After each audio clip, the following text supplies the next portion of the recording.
오늘 말씀은 요한복음 7장 25절에서 36절입니다. 요한복음 7장 25절에서 36절. 한 절씩 교독하겠습니다. 예루살렘 사람 중에서 어떤 사람이 말하되 이는 그들이 죽이고자 하는 그 사람이 아니냐? 보라, 드러나게 말하되 그들이 아무 말도 아니하나도다. 당국자들은 이 사람을 참으로 그리스도인 줄 알았노라. 그러나 우리는 이 사람이 어디서 왔는지 아노라. 그리스도께서 오실 때에는 어디서 오시는지 아는 자가 없으리라 하는지라. 예수께서 성전에서 가르치시며 외쳐 이르시되 너희가 나를 알고 내가 어디서 온 것을 알거니와 내가 스스로 온 것이 아니라 나를 보내신 이는 참되시니 너희는 그를 알지 못하노라. 나는 아노니 이는 내가 그에게서 났고 그가 나를 보내셨음이라 하시니 그들이 예수를 잡고자 하나 오늘 새는 자가 없으니 이미 그의 때가 아직 이르지 아니하였음에서 무리 중에 많은 사람이 예수를 믿고 말하되 그리스도께서 오실지라도 그 행하실 표적이 이 사람이 행한 것보다 더 많으랴 하니 예수에 대하여 무리가 숨거리는 것이 바리새인들에게 들리지만 대제사장들과 바리새인들이 그를 잡으려고 아랫사람들을 보내니 예수께서 이르시되 내가 너희와 함께 조금 더 있다가 나를 보내신 이에게로 돌아가겠노라. 너희가 나를 찾아서 만나지 못할 터이요 나 있는 곳에 오지도 못하리라 하시니 이에 유대인들이 서로 묻되 이 사람이 어디로 가기에 우리가 그를 만나지 못하리요? 헬라인 중에 흩어져 사는 자들에게로 가서 헬라인을 가르칠 터인가? 나를 찾아도 만나지 못할 터이요 나 있는 곳에 오지도 못하리라 한 이 말이 무슨 말이냐 하니라. 아멘. 세상에 교회 다니는 사람치고 예수를 모른다는 사람은 없겠죠. 그런데 그들이 안다는 예수가 정말 성경에서 말하는 그 예수가 맞습니까? 자기가 좋아하고 자기가 신뢰하는 목사의 말을 듣고 알게 된 예수가 아닌가 이 말입니다. 쉽게 말해서 1000개의 교회가 있으면 1000개의 예수가 있을 수가 있다 이 말입니다. 그래서 제가 그런 말을 한 적이 있습니다. 세상 교회, 그러니까 1000명이 모이는 교회에는 1000개의 신주단지가 있고 10,000명이 모이는 교회는 10,000개의 신주단지가 있다. 수많은 보살들이 모여가지고 새벽부터 찬불가를 부르는 곳이 세상 교회가 되어버렸다. 여러분 한번 생각해 보세요. 성경은 한 권인데 어떻게 수많은 교파와 교단이 생겨날 수 있나? 진규 씨, 우리나라에 교단이 몇 개 있는지 아세요? 나도 이거 깜짝 놀랐는데 우리나라만 해도 천주교 빼고 개신교만 중소 교단들 다 합치면 그 숫자가 수백 개가 넘는답니다. 통계를 보면은 무려 374개라고 나와 있어요. 2000년도까지. 거기다가 신학교 숫자도 100개가 넘습니다. 이렇게 수많은 교파, 교단, 신학교가 난립하게 된 것은 다들 자기들이 아는 예수가 다 틀리다는 거잖아요. 조금씩 다 다르다는 거예요. 이렇다 보니까 여러분들도 경험하셨겠지만은 교회 다니는 사람들에게 복음 이야기를 하면은 소통이 안 되잖아요. 한 10분만 대화를 해도 그때부터 안색이 변하면서 충돌이 생긴단 말이에요.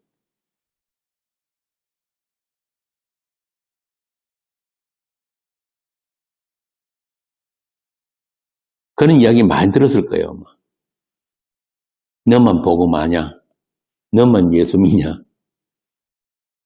성경에는 십자가 말고 다른 얘기도 많은데 왜 십자가 얘기만 하느냐?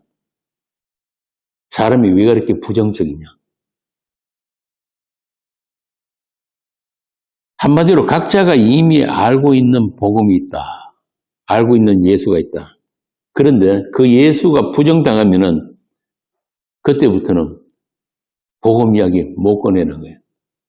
복음이 금지어가 되어버린단 말이에요. 서로 인간관계에 금이 가는 것을 막기 위해서 아예 그다음부터는 예수 이야기, 복음 이야기 안 하는 게 좋은 거예요. 그런데 믿음이라는 게 뭐냐면은 나의 믿음이 부정되면서 주어지는 게 믿음이거든요. 그러니까 믿음은 원래 우리에게 있는 게 아니란 말이죠. 우리에게 있는 것은 가짜 믿음이에요. 그러니까 진짜 믿음이 주어지면은 내가 그동안에 믿고 있던 예수, 내가 알고 있던 복음이 부정되는 게 그게 정상인 거예요. 그래서 하나님의 은사로 믿음이 주어지게 되면은 제일 먼저 자신의 믿음 없음과 자신이 안다고 하는 것들이 틀렸다는 것을 시인하게 되는 거예요. 그게 성경이 말하는 믿음이고 성경이 말하는 예수예요. 그래서 복음은 들을 때마다 늘 새로운 게 그게 정상입니다. 같은 이야기인데도 늘 새롭게 들려야 됩니다. 인간들이 형식화하고 고정화할 수 없는 믿음이고 예수에 관한 지식이다. 신학이라는 게 뭐예요? 인간들이 이 성경 말씀을 우리 이성에 이해가 될 수 있도록 그렇게 형식화해 놓은 게 신학이거든요. 그런데 그 신학으로 믿음이 생기느냐? 절대 그렇지 않습니다. 신학 공부 아무리 해도 예수 안 믿는 사람 많단 말이에요. 다시 말해서 믿음의 주가 계시고 또 구원의 주도권도 우리에게 있지 않음을 시인하게 되는 것은 오로지 강권하시는 믿음밖에 없는 거예요. 그래서 세상 종교인들은 이런 게 싫은 거예요.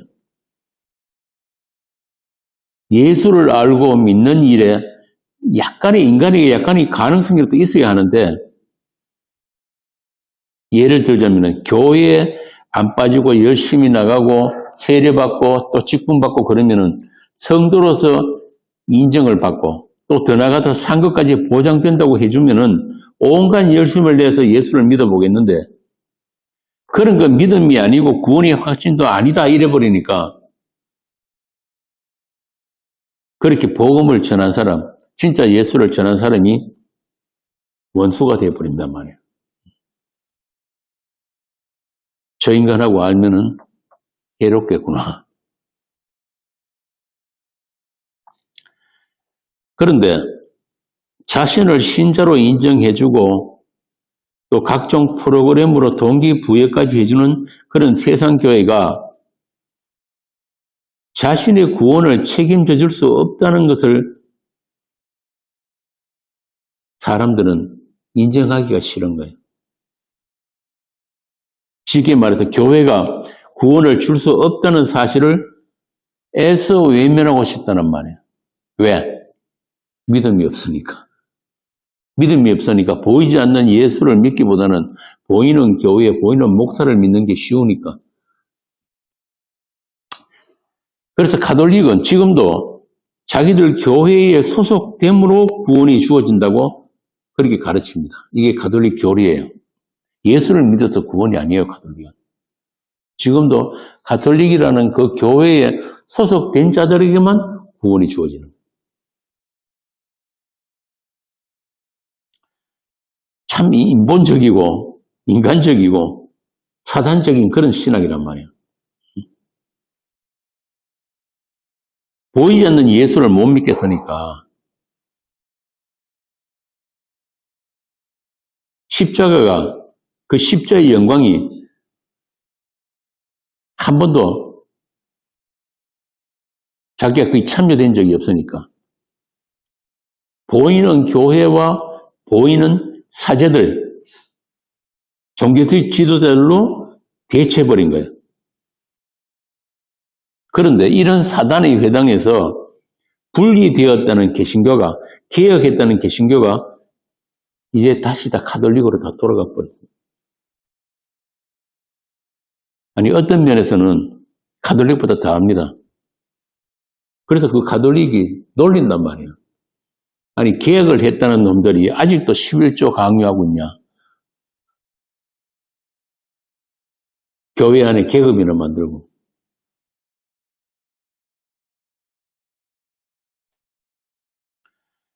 그러면은 성경은 믿음에 대해서 어떻게 이야기를 하는가? 히브리서 11장에 보면은 믿음은 바라는 것의 실상이요 보지 못하는 것의 증거다 그러거든요. 이 말은 믿음이 주어진 자들에게 그들이 바라는 것들이 바뀌게 된다. 어떻게? 보이는 세상 것들로부터 믿음이 주요 온전케 하시는 예수에게로 눈이 향하게 된다. 그 예수가 원하는 것을 나도 원하게 되는 것. 이게 믿음이에요. 이게 믿음 안에 있는 거란 말이에요. 그리고 세상에 없는, 그러니까 땅의 것이 아닌 하늘의 것들을 소망하게 되는데 그것을 위해서 주어지는 것이 믿음이다 이 말입니다. 그러니까 순서가 다른 거예요. 순서가.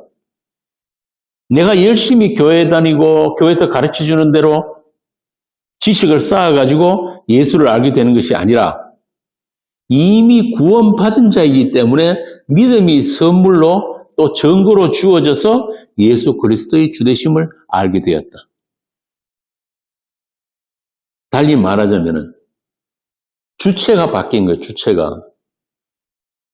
내가 예수 믿어서 구원받는 게 아니라 이미 창세 전에 하나님의 약속 안에 있었기 때문에 내가 예수를 믿게 된 거예요. 이게 굉장히 중요한 이야기거든요. 그런데 세상 종교인들은 그게 싫단 말이에요. 예수를 믿어도 내가 믿고 구원을 받아도 내가 받아야 되니까.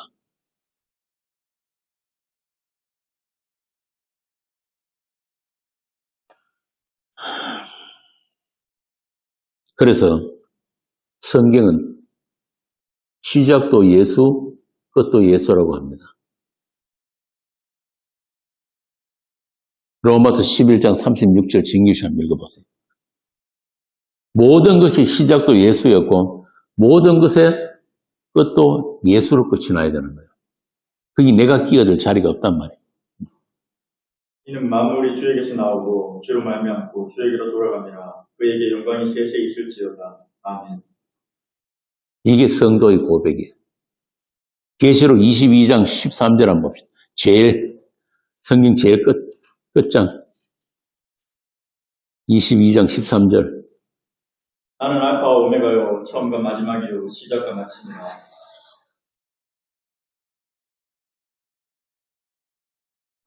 시작과 마침이다.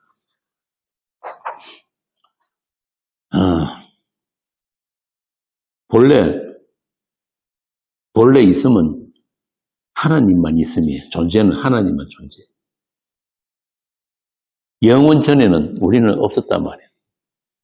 어떤 피조물도 없었어요. 그런데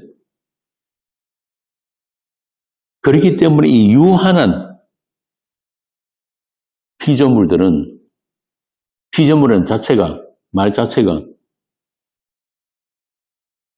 창조주가 계심을 이야기를 하는 거죠. 그래서 이 유한한 피조물들은 무한자이신 그 하나님을 담을 수가 없어요. 오직 그분에 의한 선택과 그분이 먼저 손을 내밀 때, 그러니까 그분과의 관계를 가질 때만 우리가 그분에 대해서 알 수가 있단 말이에요. 그리고 그 관계를 가지고 성경이 뭐라 하냐면 믿음이라고 그래요. 다른 말로 사랑이라고도 하고 은혜라고도 하고 용서라고도 하고 단어는 다 다른 것 같지만은 전부 다 그분 한 분을 가리키는 거기 때문에. 그래서 예수는 내가 주체적으로 그분에 대해서 그분을 대상으로 공부하고 연구하고 또 그 결과로 그분을 믿을 수 있는 그런 예수가 아닙니다. 그런 예수는 없어요. 그럼 이 성경은 왜 주신 거예요? 이 성경은 뭐냐고? 성경은 전부 다 예수에 관한 이야기라고 그랬잖아요. 예수는 직접 그렇게 말씀하셨으니까. 자기를 증거하는 것입니다. 맞아요. 성경은 예수 그리스도에 관해서 증거하는 책이 맞습니다. 그런데 문제는 이 성경을 읽는다고 해가지고 예수가 나의 주와 그리스도가 될 수 없다는 사실이에요.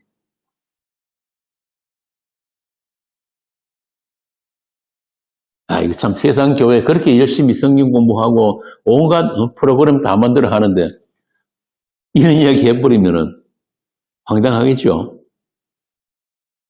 성경을 읽고 예수에 대한 지식을 가질 수는 있어요. 예수에 대한 지식은 가질 수가 있어요. 그 동방의 성자라고 하는 깐디도 매일 아침에 일어나면 산상수훈 읽었다 그러잖아요. 성철 스님도 성경을 예수를 한마디로 딱 정의를 해가지고 뭐냐면은 사랑이다 그랬단 말이에요. 사랑이다. 대단하잖아요. 진규 씨 그들이 예수 믿었습니까? 아니란 말이에요. 슈바이츠 같은 사람. 아프리카의 성자로 불리는 거 슈바이츠. 대단한 신학자거든요. 자유주의 신학의 태도라 그러잖아요.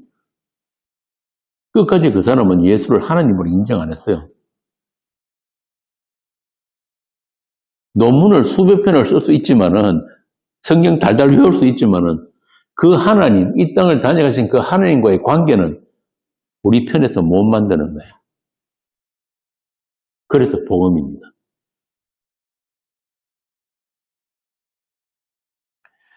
성경에서 말하는 안다, 믿는다는 말은 예수에 관한 정보를 내가 가졌다는 뜻이 아니란 말이에요.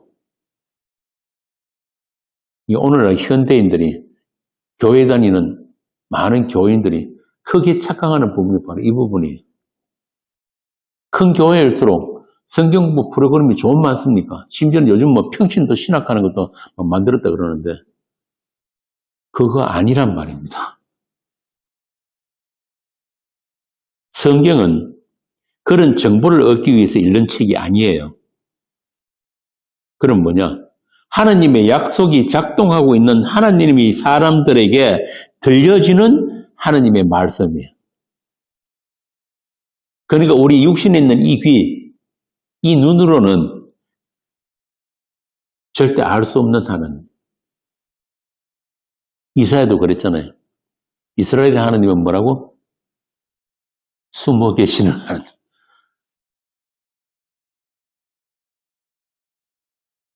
그래서 예수에 대해서 안다는 사람, 예수에 대해서 나는 안다는 그런 종교인들에게 반드시 오해를 불러일으키는 책이 성경입니다. 바꾸어 말하자면 예수는 예수를 안다는 사람들에게는 감추어진 비밀로서 예수인 것이에요. 오늘 본문이 그 이야기를 한단 말이에요. 오늘 본문에 예수를 안다는 사람 나오죠? 응? 우리가 예수 알잖아. 저 예수는 갈릴리서 왔고 목수고 요셉의 아들이고. 예수를 알기 때문에 그들이 예수를 죽여버린 거예요. 재밌죠?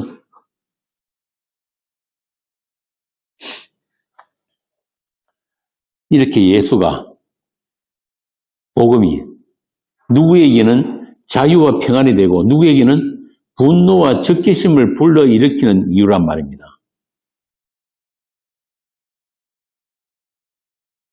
왜 그럴까요? 다들 아담에서 났기 때문에. 선악과 따먹은 아담에게서 났기 때문에. 선악과 따먹은 아담들에게 나타난 죄의 정성이 뭐예요? 절대 부정할 수 없는 사실. 뭡니까? 나 여기 있어. 나 여기 있어. 내가 여기 있다는 이 사실만큼은 진실이니까. 이것만큼 부정할 수 없으니까. 나 여기 있음이라는 존재 가치, 그리고 가능성. 오늘 본문에 나오는 사람들 같이 그리스도에 대한 잘못된 지식으로 인해서 예수님을 그리스도로 인정하지 않는 잘못을 범하고 있다. 안다는 거예요. 안다. 나도 안다. 25절에서 27절 한번 읽어보세요. 오늘 본문에. 예루살렘 사람 중에서 어떤 사람이 말하되 이는 그들이 죽이고자 하는 그 사람이 아니냐. 보라 드러나게 말하되 그들이 아무 말도 아니하는도다. 한국자들은 이 사람을 참으로 그리스도인 줄 아는가. 그러나 우리는 이 사람이 어디서 왔는지 알아라. 그리스도께서 오실 때에는 어디서 오시는지 아는 자가 없으리라 하는지라. 예수님을 안다고 하는 것 때문에, 그러니까 갈릴리 출신인 요셉의 아들이라는 그 출신 성분을 안다는 것 때문에 예수님이 그리스도가 아니라는 확신을 이 사람들이 갖고 있는 거예요.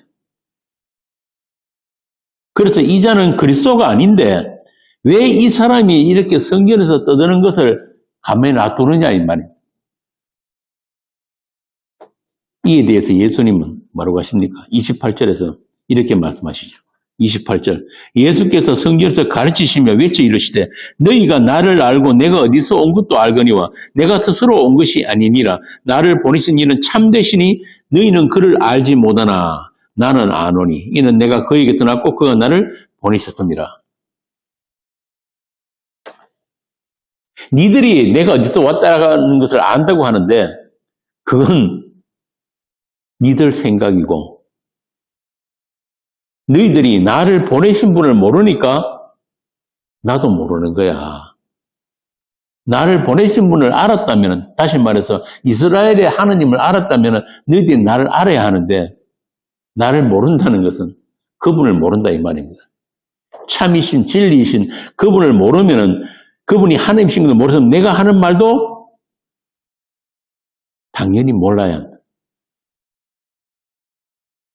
내가 하는 말을 알아듣지 못하는 것은 나를 보내신 분을 모르는 것이다. 이게 그 당시에 그 유대인들에게는 엄청나게 충격적인 말이란 말이에요. 이 요한복음 주제가 뭐라고 그랬습니까? 처음 시작할 때 땅과 하늘이 충돌이거든요.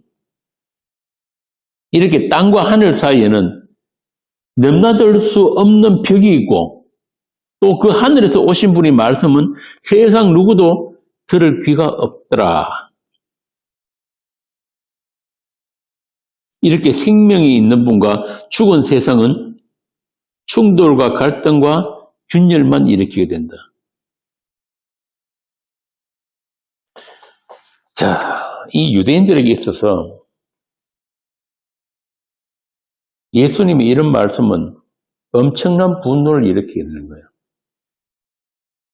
하나님의 선민이라고 하는 유대인들에게 너희들은 하나님을 모른다. 참이신 분, 참이신 한 분은 하나님이신데 내가 그분과 함께 있었고 또 그분이 보내신 나를 알아보지 못하고 나의 말도 알아듣지 못했다는 것은 한마디로 너희들은 하나님과 관계가 없다. 이게 엄청난 이야기거든요. 당장 돌을 들어서 쳐도 할 말 없는 말이야. 한번 생각해 보세요. 제가 대구에 제일 큰 교회가 어딥니까? 큰 대형 교회 가가지고 예배 시간에 예배당 한쪽에 귀퉁이에 서가지고 사람들 모아놔놓고 내가 지금 당신들에게 전하는 예수, 십자가 그리고 당신들이 담임 목사가 설교한 내용이 어떻게 다른지를 한번 들어보세요. 야단 나겠죠. 10분도 안 내가 밖에 끌려 나간단 말이야. 아니면 경찰 부르던가.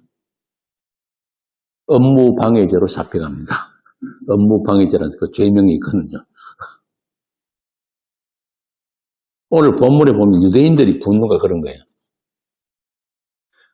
우리는 하나님도 알고 그리스도도 아는데 어디서 이단 사설을 짓거리는 희한한 갈릴리 촌놈이 하나 나타나가지고 정신나간 소리를 짓거리고 있구나. 성전 경비병들 다들 뭐 하는 거야? 이런 걸 가만 놔두고 빨리 안 쫓아내고. 지금 이 이야기예요, 오늘 본문. 그러니까 그 유대인들은 다 확신에 차서 예수님이 그리스도가 아니라는 것을 지금 대놓고 지금 공격을 하고 있는 거예요. 자, 그러면은 그들이 안다는 것, 그들이 그리스도에 대한 지식은 어떤 겁니까?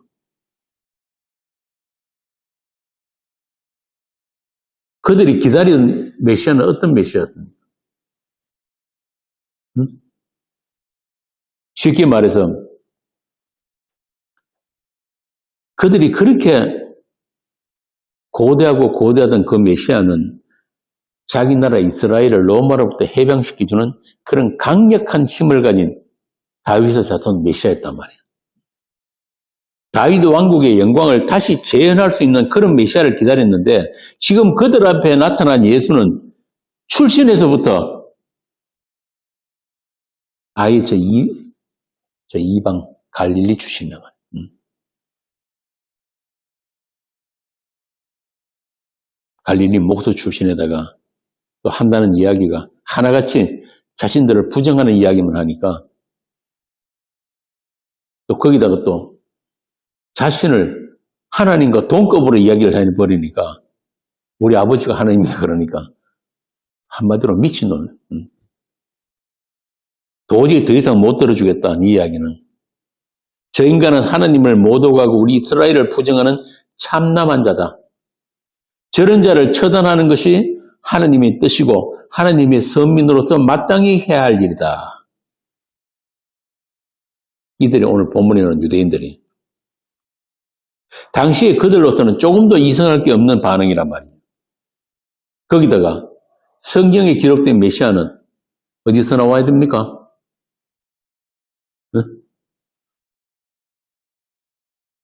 베들레헴. 왜냐면 구약에 딱 명시가 되어 있거든요. 미가서 한번 봅시다. 미가서 5장 2절.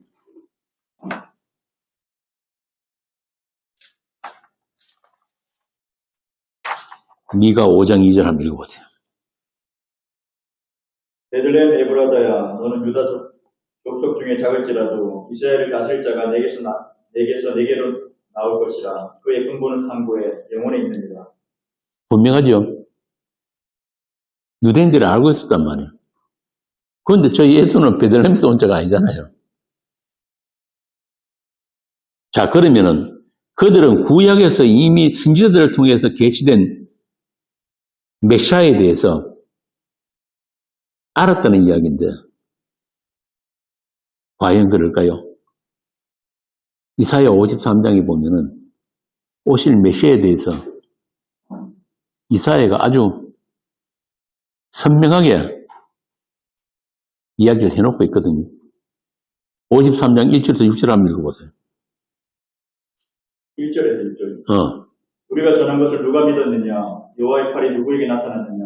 그는 주 앞에서 자라나기를 연한 순 같고 마른 땅에서 나온 뿌리 같아서 고운 모양도 없고 풍채도 없던즉 우리가 보기에 풍부할 만한 아름다운 것이 없도다. 그는 멸치를 받아 사람들에게 버림받았으며 광고를 많이 겪었으며 질고를 아는 자라. 마치 사람들이 그에게서 얼굴을 가리는 것 같이 멸치를 당하였고 우리도 그를 귀히 여기지 아니하였도다. 그는 실로 우리의 질고를 지고 우리의 슬픔을 당하였거늘 우리는 생각하기를 그는 징벌을 받아 하나님께 맞으며 고난을 당한다 하였노라. 그가 찔림은 우리의 허물 때문이요 그가 상함은 우리의 죄악 때문이다. 그가 징계를 받음으로 우리는 평화를 누리고 그가 채찍에 맞음으로 우리는 나음을 받았도다. 우리는 다 양같아서 그를 행하여 각기 제 길로 갔으며 여호와께서는 우리 모두의 죄악을 그에게 담당시키셨도다. 이 이사야의 예언이 지금 실현되고 있는 거예요. 아무도 안 믿는 거예요.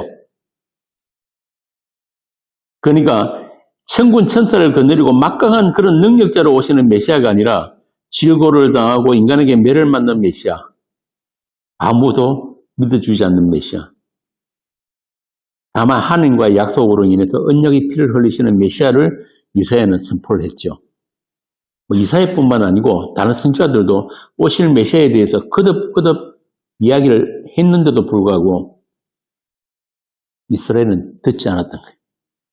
안 들렸단 말입니다. 그게. 왜? 우리는 그런 메시아 싫다는 거예요. 그런 메시아 싫다.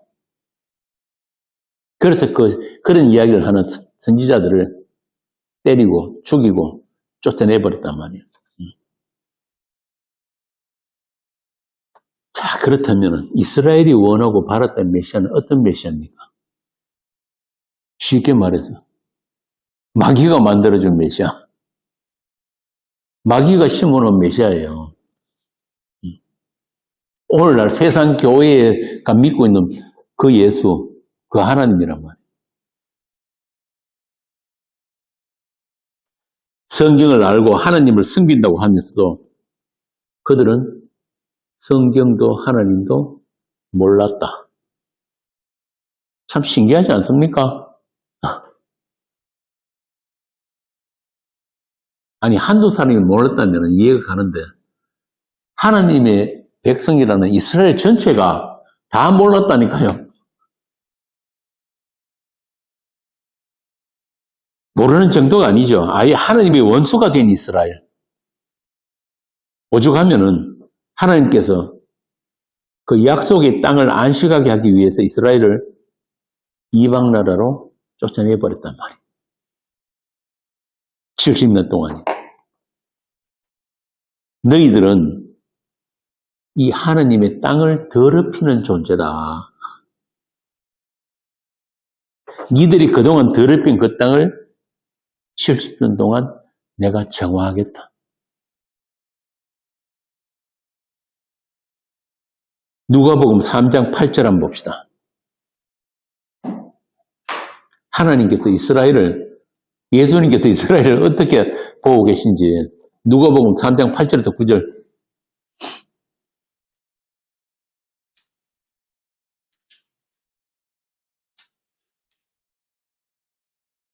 그러므로 세계에 합당한 열매를 맺고 속으로 아브라함이 우리 조상이라 말하지 말라. 내가 너에게 이르노니 하나님이 능히 이 돌들로도 아브라함의 자손이 되게 하시리라. 이미 도끼가 나무 뿌리에 놓였으니 좋은 열매 맺지 아니하는 나무마다 직접 불에 던져주리라.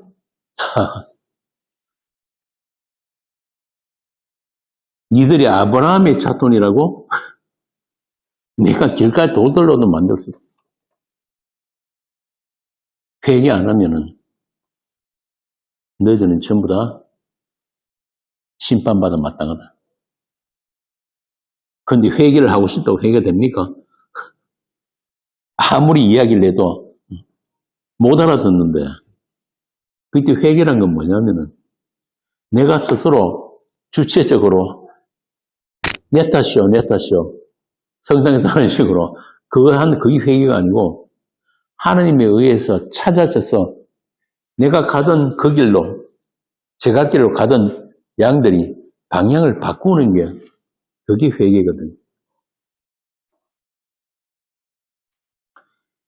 같은 말씀이 로마서에도 있어요. 로마서 9장 1절부터 한번 봅시다. 로마서 9장 1절에서 8절. 사도가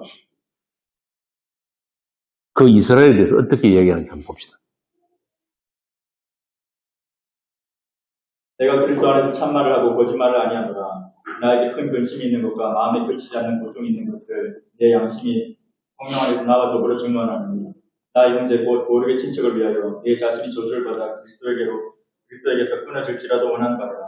그들은 이스라엘 사람이라. 그들에겐 양자됨과 영광과 언약을 가질 법을 세우신 것과 예배와 약속들이 있고 조상들도 그들의 것이요 육신으로 하면 그리스도가 그들에게서 나셨으니 그는 만물 위에 계셔서 세대의 찬양을 받으실 하나님이시니라. 아멘. 그러나 하나님의 말씀이 피하여진 것 같지 않도다. 이스라엘에서 난 그들이 다 이스라엘이 아니고 또한 아브라함의 씨가 다 그의 자녀가 아니라 오직 이삭으로부터 난 자라야 내 씨라 불리리라 하셨으니 곧 육신의 자녀가 하나님의 자녀가 아니요 오직 약속의 자녀가 지로 여기심을 받느니라. 약속의 자녀가 따로 있단 말이야. 육신의 혈통으로 난 자들이 이스라엘이 아니라는 거예요. 오늘날로 말하자면 교회 다니고, 세례받고, 직분받아서 집사되고, 장로되고, 신학교 가서 목사 되고, 그거는 얼마든지 인간들이 할 수 있는 것들이에요. 내가 주체적으로, 내 의지로, 내 판단으로, 내 선택을 할 수 있단 말이에요.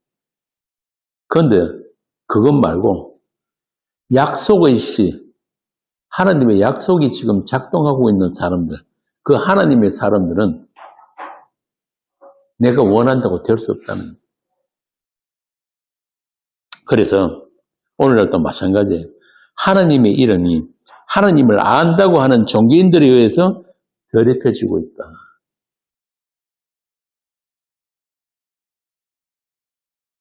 바울이 그랬잖아요. 로마서 3장입니다. 하나님의 이름이 너희 가운데서 더럽혀졌다. 그래서 하나님의 심판이 하나님의 집에서부터 시작된다고 베드로가 그랬단 말이에요. 아니, 시작된다는 이미 시작되었다.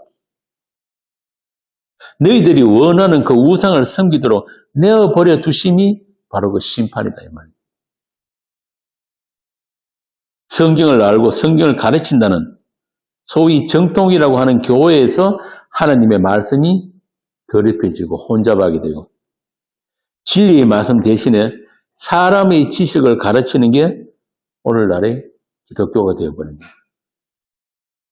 그리스도의 영광의 복음의 광채를 가리려고 다른 복음, 그러니까 사람이 손때가 묻은 그런 신학 지식들이 난무하는 악한 세대. 그게 오늘날입니다. 세상 정신과 세상 가치가 그대로 교회 안에서 통용이 되는 이 악한 세대. 세상과의 구별이 없어져 버린 그런 세속화되어 버린 종교 집단. 다른 말로 하면 친목 모임, 동호회, 예수 동호회. 그들을 우리는 교회라고 할 수 없단 말입니다. 그런 곳을 계시록에서는 뭐라고 하느냐면 바벨론, 사람의 영혼을 매매하는 바벨론, 큰 성. 그래서 계시록에서 성도는 어디 있다 그럽니까? 큰 성, 바벨론에서 쫓겨난 길가.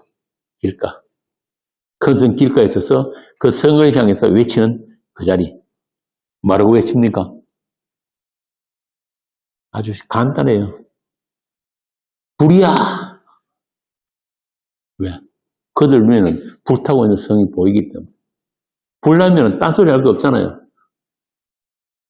여러분 지금 산소와 지금 물이 뭐가 결합을 해가지고 지금 불꽃이 일어나고 있으니까 코를 막고 자세를 낮추어가지고 어디로 지금 비상구는 어디 그거 필요 없단 말이에요. 한마디로 불이야. 불났다. 그 사람들은 지금 몰라요. 자들이 지금 불 가운데 타고 있는 줄 모른다니까. 성도의 눈에만 보이는 거예요. 그게 그 심판이. 혹시 그 안에 하나님의 백성이 있을까 해가지고 외친단 말이에요. 그들과 함께 멸망당하지 않도록 거기서 나오라고. 소돔과 고모라의 이야기 보면 그게 나오잖아요. 롯이 안 나가려고 머뭇거리니까 어떻게 합니까? 천사가 손목 끌고 데리고 나와버리는 거예요. 롯의 눈에는 그 심판이 안 보이니까. 그래서 하나님의 사람들은 다른 거 할 필요 없어요. 불이야. 빨리 나와. 심판이 시작된 세상을 향해서 마땅히 해야 할 말을 담대히 하기 위해서 바울 사도는 주께서 자기를 쇠사슬로 묶인 사신이 되게 하셨다. 참 재밌죠? 많은 사람들을 모아놔놓고 능력이 종왔다 이래가지고 하얀 양복 입고 백호도 신고 써가지고 부흥이 하는 게 아니고 있는 힘도 다 털어내버리고 꽁꽁 묶인 채로 로마 감옥 안에서 복음 전하겠다니까. 그런데 그 복음이 오늘날 이 성경이잖아요. 이게 하나님의 지혜고 능력이란 말이에요.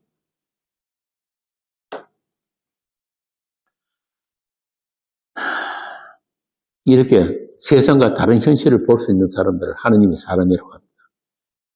그들이 하나님의 영이 있는 자들이에요. 그들만 자기 것을 전하지 않고 예수 그리스도의 주 되신 것과 또 예수를 위해서 우리가 너희의 종된 것을 전파한다. 고린도후서 한번 볼까요? 고린도후서 4장 3절. 만일 우리의 복음이 가리었으면 망하는 자들에게 가려진 것이라. 확실하잖아요. 이렇게 말을 이렇게 돌려서 하고 꾸미고 이렇게 안 합니다, 사도는. 그냥 말 그대로 돌직구예요. 내가 전하는 그 복음이 안 들리면은 그거는 망하는 자다 이 말입니다. 그 중에는 이 세상의 신이 믿지 아니하는 자들의 마음을 혼미하게 하여 그리스도의 영광의 복음의 광채가 비치지 못하게 하미니 그리스도는 하나님의 형상입니다. 우리는 우리를 전파하는 것이 아니라 내가 배운 합동, 통합, 고신, 합신에서 배운 그 신학 전하는 게 아니란 말이에요. 응? 오직 그리스도 예수의 주 되신 것과 또 예수를 위하여 우리가 너희의 종된 것을 전파하니라. 어디서 빛이 빛이라 말씀하셨던 그 하나님께서 예수 그리스도의 얼굴에 있는 하나님의 영광을 아는 빛을 우리 마음에 비추셨느니라.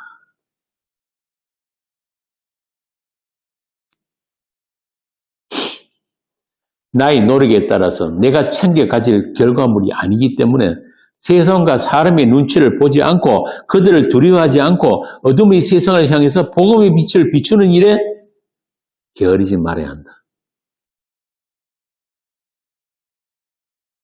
이 일은 우리의 선택이 아니기 때문에 부득불해야 하는 일이며 우리에게 베푸신 하나님의 은혜의 영광에 참여되는 창세전의 약속이다. 창세기 1장에서 빛이 있으라 하신 그 하나님께서 예수 그리스도의 얼굴에 있는 하나님의 영광을 아는 빛을 우리 마음에 비추셨기 때문에, 다른 말로 하면은 우리 마음이 새 마음으로 바꾸셔 주시기 때문에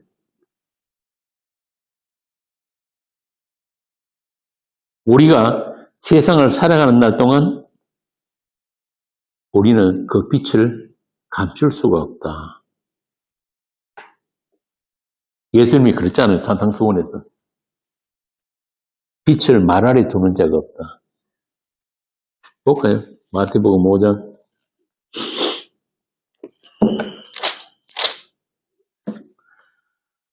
너희는 세상의 빛이라. 산 위에 있는 동네가 숨겨지지 못할 것이요. 산 위에 있는 동네는 뭡니까? 그 율법이 산 위에 있는 그 신전. 율법의 신전. 오늘날 말하자면 세상 종교인들이 이거 모임. 사람이 등불을 켜서 말 아래 두지 아니하고 등경 위에 두나니 이름으로 집안 모든 사람에게 빛이 되느니라. 이같이 너희 빛을 사람 앞에 비치게 하여 그들로 너희 착한 행실을 보고 하늘에 계신 너희 아버지께 영광을 돌리게 하라. 착한 행실이 뭐라고요? 이웃에게 밥 퍼주는 겁니까? 우리에게 비춰주신, 우리 마음에 비친 그 예수라는 그 빛을 나누어 주는 거예요. 이게 원래 우리가 있어야 하는 자리, 하느님 보시기에 좋은 그 자리란 말이에요. 우리가 그리스도를 아는 그 빛을 드러낼 때 세상은 오늘 본문의 유대인들처럼 이빨을 드러낼 것입니다. 절대 칭찬받고 존경받는다는 그 기대하지 마세요. 제가 어제 우리 카페에 글 올리는 거 보셨는지 모르겠는데 그렇게 그들이 이빨을 드러내므로 해서 그들이 심판의 근거를 쌓게 된다. 또 어둠이 물러가고 새벽이 다가 비파와 수금으로 새벽을 깨우는 찬송이 여러분들을 통해서 세상에 울려 펴지게 된다 이 말입니다.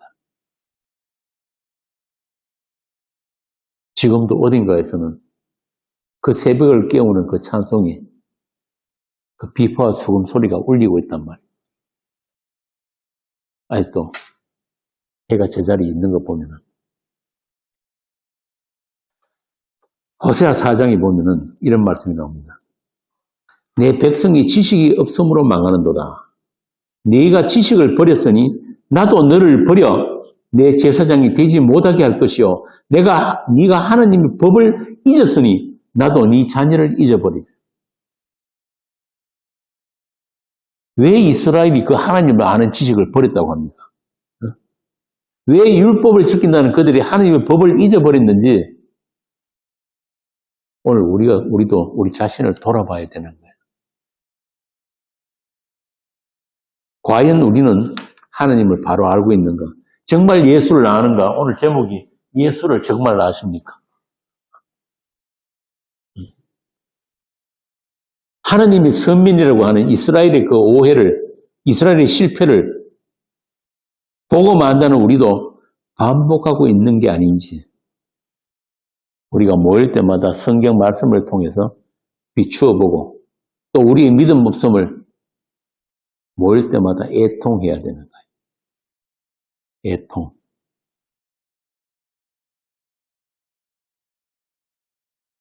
믿는 자로도 넘어뜨리는 악한 마귀의 괴기에 넘어가지 않도록 깨어 기도하는 일에 게으르지 말아야 한다. 도대체 누가 보고만 하니까 기도할 게 없다고 그랬습니까? 네?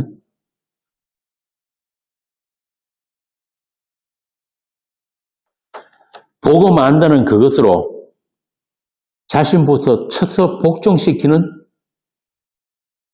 그런 우리가 되기를 원합니다. 남을 판단하고 정죄하는 일에 써먹으라고 주신 복음이 지식이 아니라는 것을 우리가 잊어버리면 안 된다 이 말입니다. 나의 나됨은 오직 하나님의 은혜라는 것을 날마다 되새기는 그런 성령의 돌보심이 저와 여러분에게 있기를 빕니다. 오늘 본문에서 예수님이 말씀하신 그곳 유대인들은 예수님이 오신 그곳을 갈릴리로 알고 있지만 예수님이 자신이 누구에게로 왔다고 합니까?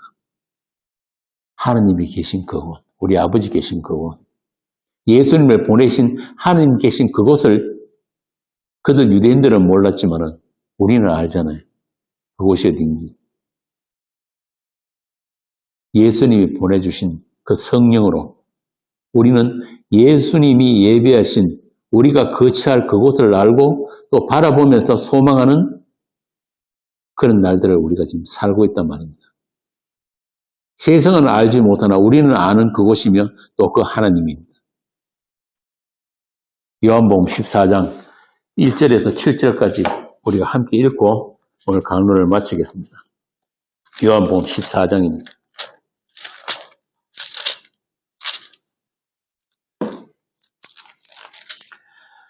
1절부터 7절입니다.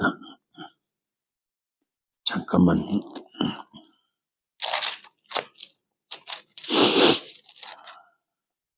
너희는 마음에 근심하지 말라. 하느님을 믿으니 또 나를 믿으라. 내 아버지 집에 거할 곳이 많도다. 그렇지 않으면 너희에게 일렀으리라. 내가 너희를 위하여 거처를 예비하러 가노니 가서 너희를 위하여 거처를 예비하면 내가 다시 와서 너희를 내게로 영접하여 나 있는 곳에 너희도 있게 하리라. 내가 어디로 가든지 그 길을 너희가 아느니라. 도마가 이르되 주여 주께서 어디로 가시든지 우리가 알지 못하거늘 그 길을 어찌 알겠사옵나이까. 예수께서 이르시되 내가 곧 길이요 진리요 생명이니 나로 말미암지 않고는 아버지께로 올 자가 없느니라. 너희가 나를 알았더라면 내 아버지도 알았으리로다. 이제부터는 너희가 그를 알았고 또 보았느니라. 기도하겠습니다.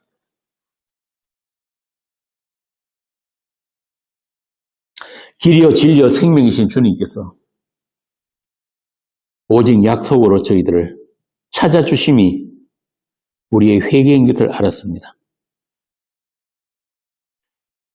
제 갈 길을 가는 죄인들에게는 주님을 찾을 자격도 능력도 없음을 주님께 찾아진 후에야 우리가 알게 되는 것도 이제는 알았습니다. 예수님의 주되심을 아는 것이 영생인 것을 어찌 사람의 지식으로 가르쳐서 또 배워서 알겠습니까? 주님의 손길과 주님의 숨길로 저희들을 다루어 주시고 또 주님의 믿음으로 묶어서 데리고 가시는 그 모든 길이 생명길이요 하늘 가는 밝은 길인 것을 이제 알았사오니 우리의 남은 날들이 그 찬송으로 채워지게 하여 주옵소서. 우리 주 예수님 이름으로 기도합니다. 아멘.